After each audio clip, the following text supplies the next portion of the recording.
गड्ढे में सजाए। ये उनकी भागवत कथा है। विदुर जी वहीं खड़े थे, बड़े दुखित हुए।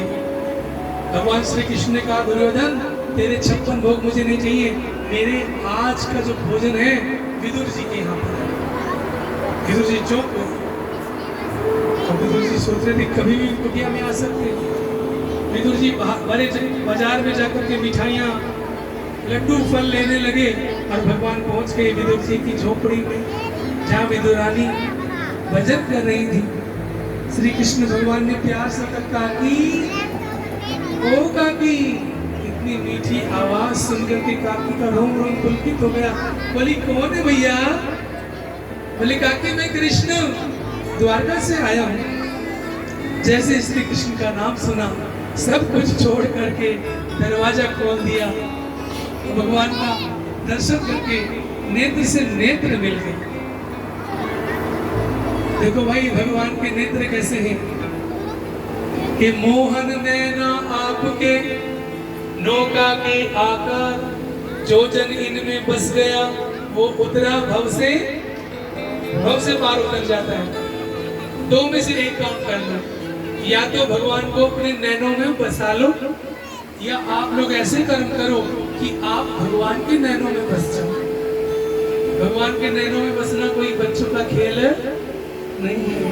संत लोग बसते हैं भगवान के नैनों में, तो जीवन में त्याग करते हैं, सबकी सेवा करते हैं। बोलो जय श्री कृष्ण। जय श्री कृष्ण। भगवान ने विदुर जी के यहाँ केले के छिलके खाए, आप सभी जानते हैं।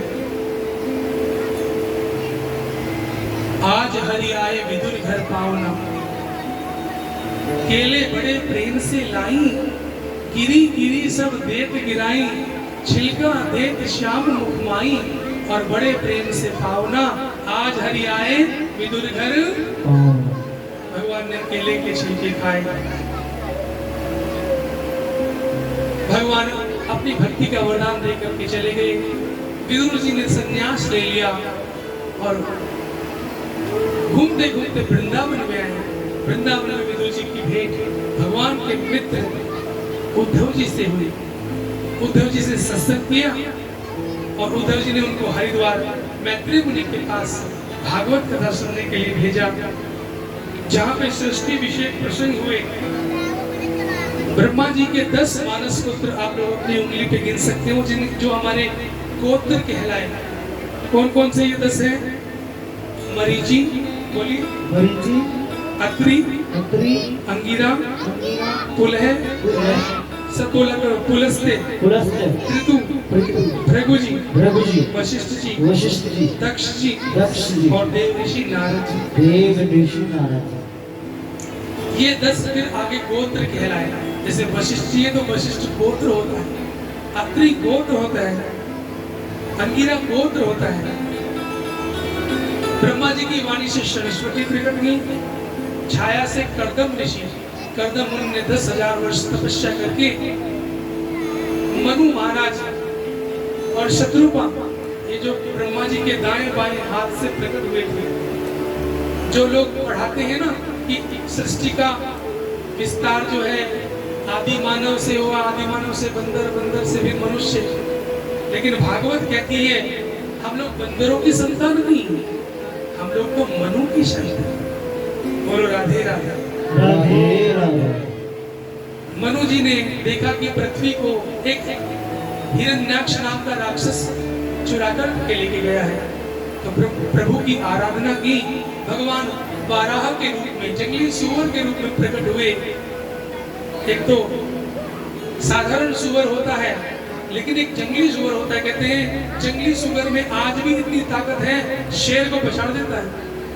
तो भगवान बन के बाराह के रूप में प्रकट हुए और इस पृथ्वी को रसातल से ऊपर उभार के लाए। फिर इस सृष्टि पे विकास प्रारंभ हुआ। मनु शत्रुपा सबसे पहला पति पत्नी का जोड़ा, उनके 5 बालक हुए, 3 बेटियां और 2 पुत्र। आहुति, देहुति, प्रसूति बेटी, उत्तानपाद, प्रियव्रत पुत्र।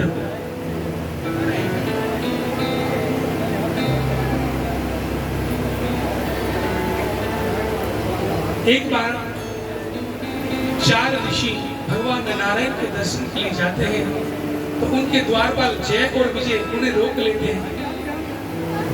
संतों को क्रोध आता है कि देखो तुम भक्त और भगवान के बीच में दीवार बन रहे हो, जाओ तुम्हें शाप देंगे, तुम 3 जन्मों तक राक्षस बनकर। रोने लगे जय विजय। भगवान भी प्रकट हो गए, बोले तुमने मेरे संतों पर अपराध किया है। अरे मेरी भुजाएं भी अगर किसी ब्राह्मण का अपमान कर दे तो छिंद्याम स्वम बाहुम अभी प्रतिकूल वृत्ति। भगवान कहते हैं नारायण, मेरी भुजाएं भी अगर किसी ब्राह्मण का अपराध कर दे तो मैं अपनी भुजाएं काट डालूंगा। भगवान आते ही हैं विप्र माने गायों के, ब्राह्मणों के लिए विप्र, धेनु माने गाय, सुर माने देवता और संत माने महात्मा। विप्र धेनु सुर संत हित लीन मनुष्य अवतार, तो भगवान इन संतों के लिए आते हैं। इसलिए इन चारों का आदर करना चाहिए और इनकी सेवा करनी चाहिए। बोलो जय श्री कृष्ण। जय श्री कृष्ण।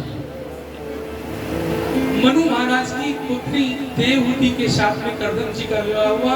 उनके 9 कन्याएं पैदा हुई। इन 9 कन्याओं को 9 ऋषियों के साथ विवाह गया। मरीचि नामक ऋषि का विवाह कला नाम की कन्या के साथ हुआ।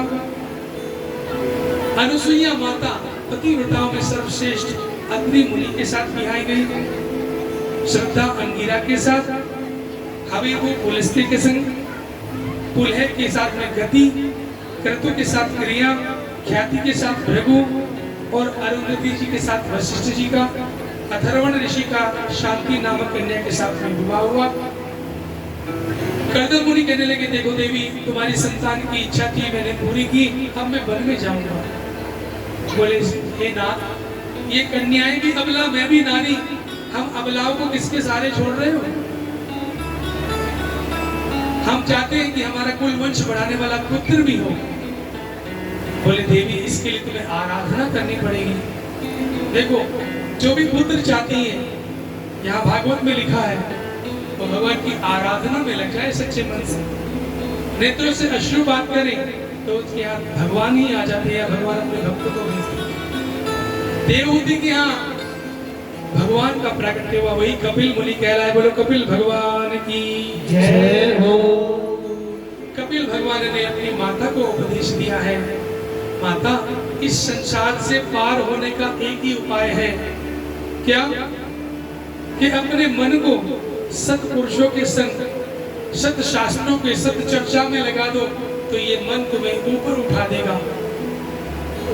बोले महापुरुष में क्या लक्षण होते हैं? बोले महापुरुष सहन करता है, तितिक्षवा, करुणा से भरा होता है, सबका सुहृद होता है, अजात शत्रु, उसका कोई शत्रु नहीं होता, शांत होता है। ऐसे साधु का संग करने से मां भगवान की भक्ति मिल जाती है और मेरी भक्ति करने में जीव का उद्धार होता है। जो भी इस संसार में मेरा स्मरण भक्ति नहीं करते वो संसार में आवागमन में भटकते रहते हैं। पुनरपि जननम पुनरपि मरणम पुनरपि जननी जठरे शयनम, बार बार मां के पेट में आते रहते हैं। तो अब मनुष्य जन्म मिला है, अब मनुष्य जन्म में ऐसे कर्म करेंगे कि अब फिर वापस गर्भ में लटकना न पड़े। तो उसका एक ही उपाय है कि परहित सरिष धर्म नहीं भाई, अच्छे कर्म करें, किसी का दिल न दुखाएं, सत्कर्म करें और भगवान का नाम जपें। बोलो गोविंद भगवान की जय। कहते हैं कभी कभी भक्ति करते करते ये जो सूखी आंखें हैं ये नम हो जाती हैं, भीग जाती हैं। बताओ वो पानी कहाँ से आता है? बोले हमारा हृदय शुद्ध हो रहा है, ये प्रमाण है। दिल को साफ करने का कोई साबुन बाजार में नहीं है। बोलो जय श्री कृष्ण।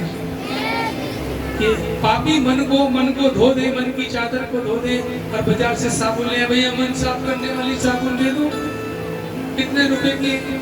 बोले ऐसी कोई साबुन नहीं बनी। बोले हाँ, सत्संग है ऐसी साबुन। भगवान का प्रेम हजारों लाखों में किसी की एक के दिल में प्रकट होता है।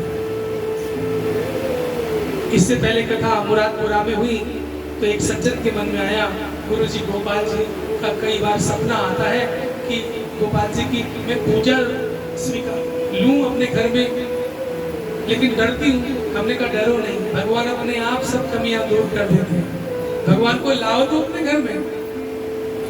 तो कल वो भक्त लोग यहाँ मुरादपुर से, उन्होंने राधा रानी और श्री कृष्ण भगवान दोनों की सेवा ली। भगवान जिस दिन घर में आए वो तिथि जरूर नोट करनी चाहिए और उनकी सेवा करनी चाहिए। जन्मदिन मनाना चाहिए, जैसे बच्चे मनाते हैं ऐसे अपने गोपाल जी का भी जन्मदिन मनाना चाहिए। भगवान के संपर्क में है, भगवान की आने वाली कोई भी चीज, आप लोग दुकान पे जाते हो, मिठाई पसंद है? किस किस को मीठा पसंद है, हाथ उठाइएगा। अच्छा, इनको चटपटा पसंद है, ये हाथ नहीं उठा रहे हैं। गोलगप्पे वाली बैठी है शायद, दही बल्ले वाली है, तो कुछ तो पसंद है ना। अरे भाई, आप लोग बाजार से जलेबी लेके आते हो, एक व्यक्ति तो वो है जो वहीं खा आता है, एक व्यक्ति वो है भक्त है, उसने लिफाफे में डाला, अपने घर आया और लड्डू गोपाल के पास प्लेट में तुलसी दल डाल के रख दिया। तो जिसने दुकान पे खाई जलेबी, वो केवल जलेबी थी, और ले जो घर पे लेके आया और भगवान के पास थोड़ा रख दिया, पर्दा लगा दिया तुलसी दल। अब पर्दा उठाया तो बताओ, क्या वो जलेबी रह गई? क्या बन गया वो? और वृंदावन बिहारी लाल की बस यही फर्क है नास्तिक में और आस्तिक में, भगवान को मानने वाले में और ना मानने वाले में। जो भगवान को नहीं मानने वाला वो साधारण जीव है, और जो भगवान से संपर्क है वो कहता है मैं भगवान का हूँ, भगवान मेरे हैं, भगवान मेरी माँ है, पिता, बंधु, सखा। तो उसमें और ना मानने वाले में इतना ही भेद है, जैसे साधारण जलेबी और भगवान के पास रखी हुई जलेबी प्रसाद बन जाती है। बोलो बाके बिहारी लाल की जय हो। इतना सुंदर ज्ञान देकर कपिल जी ने अपनी माता का उद्धार किया। मैं निवेदन कर रहा था, जैसे कभी कभी भक्ति भावना में आंखें गीली हो जाती है, आंसू कहाँ से आ जाते हैं। कपिल भगवान की माता तो पूरी ही पानी बन गई और सिद्धदा नाम की नदी बन गई। कपिल भगवान उन्हें ज्ञान दे रहे थे, ज्ञान देते आंखों से पानी आया, हाथ पानी बन गया, आंख पूरा का पूरा पानी बन के बह गई नदी। कपिल भगवान की माता आज भी वो गुजरात में सिद्धदा नाम की नदी बन के बहती है। कपिल भगवान ने कहा माँ का उद्धार हो गया। समुद्र ने आवाज लगाई, हे कपिल भगवान आप हमारे अंदर आ जाइए। जिस स्थान पे भगवान वहां समा गए कपिल जी, उस स्थान का नाम क्या है? जिस स्थान पे आज का प्रश्न है, इतनी भीड़ में कोई बताए, कपिल भगवान समुद्र के जिस स्थान पे समा गए वो स्थान क्या है? क्या नाम पड़ा उसका? भाइयों में बताए कोई, बहनों में बताए, माताओं में, महिला वर्ग में।